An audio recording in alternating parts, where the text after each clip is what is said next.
C, como se llaman ahora, que esté permanentemente combatiendo al sector público. Son dos modelos distintos. Yo creo que las OSC cumplen un papel fundamental. Si yo trabajara en una OSC sería muy gritón y sería muy cáustico, pero bueno, si yo estoy en un órgano del Estado, tengo que ser muy respetuoso de la ley, incluso cuando las leyes no me gustan. Estoy hablando con el presidente del IFAI, Gerardo Laveaga, que está aquí en Hermosillo, viene un evento invitado por el PRI. Yo le pregunto, bueno, ¿y qué retos también para que sea una apertura total del IFAI? Porque pues en la matanza, por ejemplo, de los migrantes de San Fernando, Tamaulipas, se negó a pedir la apertura de la información por violación a los derechos humanos. Artículo 19 se metió obligándolos a dar esa información. Digo, ¿por qué el IFAI cuando se supone que debería ser el defensor para que se abriera totalmente la información? Y de repente vemos que el IFAI como que se pone del lado de los pinos, como cuando estuvo también Alonso Lujambio, que llegó por gestiones ahí de Calderón, y de repente ahora vimos que el IFAI, ¿por qué esas actitudes? Es Luis decir, Alberto, ¿cómo hacer de un órgano autónomo me totalmente? encanta tu pregunta. La propia ley dice que no valdrá y no habrá reserva posible cuando haya violaciones graves a los derechos humanos. Cuando hay una violación grave a los derechos humanos, el IFAI tiene que abrir, punto. El gran problema es quién define que es una violación grave. Y te decía que mi principal problema es ser abogado. Es una ventaja, pero es una desventaja también para los activistas. Porque no, usted ábrala, punto. Lo que diga la ley no importa, usted ábrala, porque es una cosa horrible lo que pasó. No es horrible, es espeluznante. Ponen los pelos de punta a cualquiera. Exacto. Así es. El punto es, el IFAI es la autoridad encargada de determinar cuándo hay violaciones graves a los derechos humanos. No, esa facultad la tiene la Comisión de Derechos Humanos. Y yo le hablé por la red federal al presidente de Derechos Humanos y le dije, Raúl, ya te pronunciaste.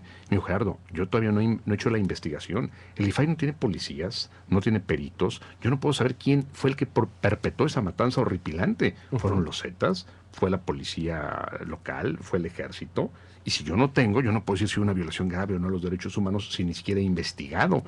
Y los activistas me decían, pronúnciese, usted diga que sí la hubo. Perdón, pero yo no soy la autoridad.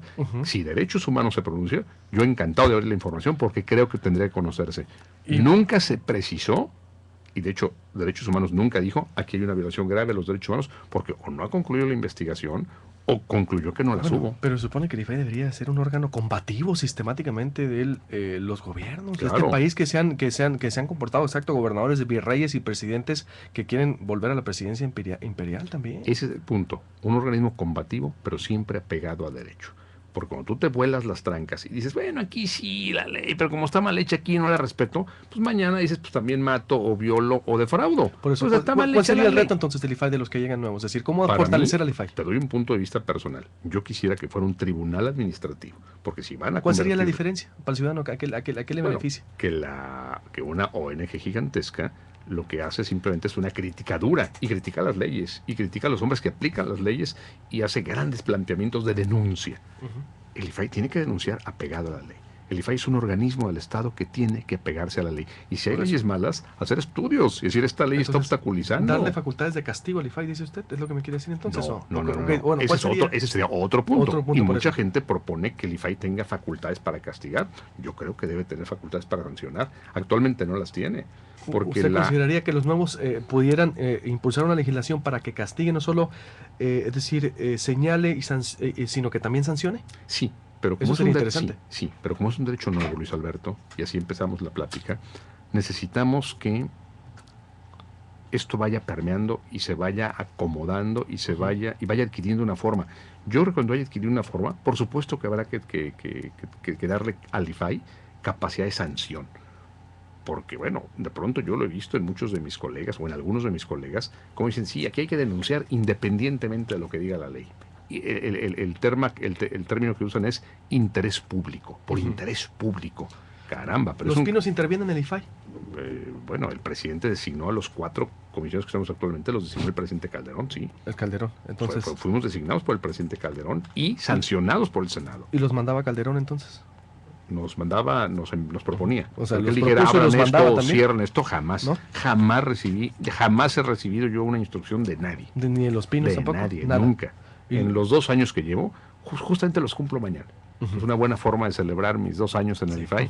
Es estar en Hermosillo, la tierra de calles, que junto con Juárez y Gómez Farías es la figura que más admiro en la historia de México. A Calles, ¿qué le admira a Calles? Se hizo, fue el encargado del maximato de manipular a 3 presidentes y la creación del PRI. ¿Qué le admira a Calles? Las instituciones, las instituciones que creo, tiene muchas cosas muy criticables, tiene cosas muy dignas de vituperio, pero yo creo que tiene más aciertos que errores. Leo comentarios de la audiencia. Nos estamos desviando. Sí, a ver, no, es que me sorprendió Calles, digo, ¿no? Pues me a ver encanta. qué. Pues, y Juárez también tuvo muchos errores. No, pues también digo todos, ¿no? Pero admiro más a Juárez que a Calles, digo, la verdad, combatió más a los, le debemos el legado de separación Iglesia-Estado. Bueno, pero en fin, no. A ver, Memo Barrón de Navojoa, en transparencia no hay términos medios, o es o no es. Yo estoy de acuerdo con él. No, yo no. Yo creo que la transparencia tiene límites, Memo. Hay cosas que se pueden saber y hay cosas que no se tienen que saber. Piden de pronto el expediente clínico del presidente Peña Nieto. Pues lo negamos. ¿Por qué tenemos que dar expediente clínico de un servidor público? O sea, ¿por qué tenemos que saber si un presidente, gobernador, secretario de Estado tiene hipertensión o tiene diabetes o tiene... ¿Y por qué no? Si es un servidor público, dice David Owen, el médico alemán, que la enfermedad debe ser, en este caso, de un gobernante, sí es de interés público, porque sabemos a quién elegimos y está preparado o no para el poder. ¿Por qué no? Ojo. Pero entonces también tenemos que saber el expediente clínico del policía que cuida la esquina. Y tenemos que saber si tiene algo para saber si puede cuidar. Son servidores públicos, claro que también, sí. También sería bueno saber que supiéramos de los reporteros. Y sería interesante que supiéramos de los... Yo puedo hacer una sema de sangre, de lo que quiera.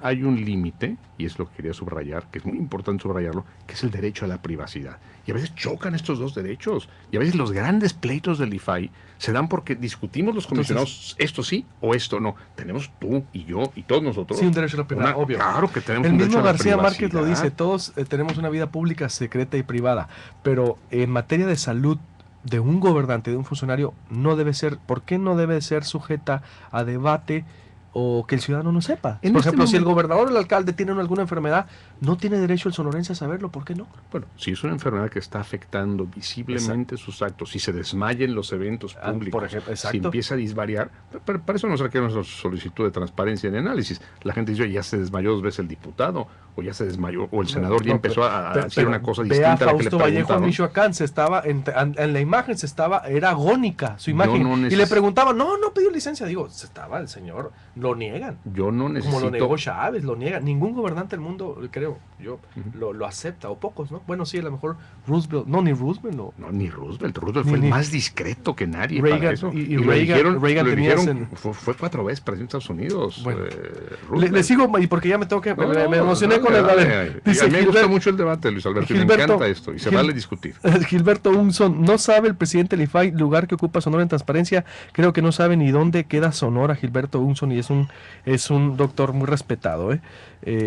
Vigilantes del transporte. A ver, ojo, Sonora no es sujeto obligado, doctor, y yo no puedo emitir ningún juicio sobre Sonora mientras no sea sujeto obligado, y sería una irresponsabilidad de mi parte hacerlo, pero qué bueno que lo comenta. Hacienda Estatal y Dirección del Transporte niegan sistemáticamente dar información, casi te dicen hazle como quieras, dice Vigilantes del Transporte, una organización muy importante en materia de acceso a la información para usuarios. ¿Qué opina? ¿Qué dice esto? ¿Qué opinión les da? No conozco ese caso concreto en el Estado. Bien, Jorge Palafox. IFAI, una institución muy cuestionada por la gente común y corriente, ¿qué está haciendo para contrarrestar? Mira, lo que pasa en el IFAI es que, como todo órgano colegiado, hay debates. A mí me encanta el debate. Platicamos, nos decimos, alzamos la voz. En toda democracia tiene que haber debate. Queremos que haya debates, queremos que haya democracia. Pero cuando alguien empieza a debatir, se asusta. ¡Ay, qué barbaridad! O te da la contra. ¡Qué horror! ¿Cómo es posible? Ve lo que le dijo, ve lo que le contestó. Señores, que no nos asuste. Esta es la democracia. Por último, Guillermo Noriega, se nota que Gerardo Laveaga no sabe de transparencia y por ello mismo su destino es el que es. Fuerte. Bueno, es la que está jugando, es la persona que está jugando Mesías. Un aspirante. Bueno, lamento no haberlo conocido. Quizá debía haber dicho que lo conocía muy bien para evitar ese comentario. Suele pasar. Bueno, señor, le agradezco mucho su entrevista. Mi derecho termina donde inicia el derecho del otro, licenciado Alberto Bringas. Alberto Monteverde, otro doctor. Por lo menos que sepamos si tienen una enfermedad psiquiátrica los gobernantes o los servidores. La ley impide que se sepa y es un dato reservado al ámbito de la confidencialidad. Muy bien. Gracias por su tiempo. Luis Alberto, encantado de estar aquí. Bienvenido a Sonora. Me da mucho gusto. Gracias. Gracias por la invitación. El presidente del IFAI, Gerardo Laveaga. Voy a hacer un corte y vuelvo con toda la información pendiente. Aviadores.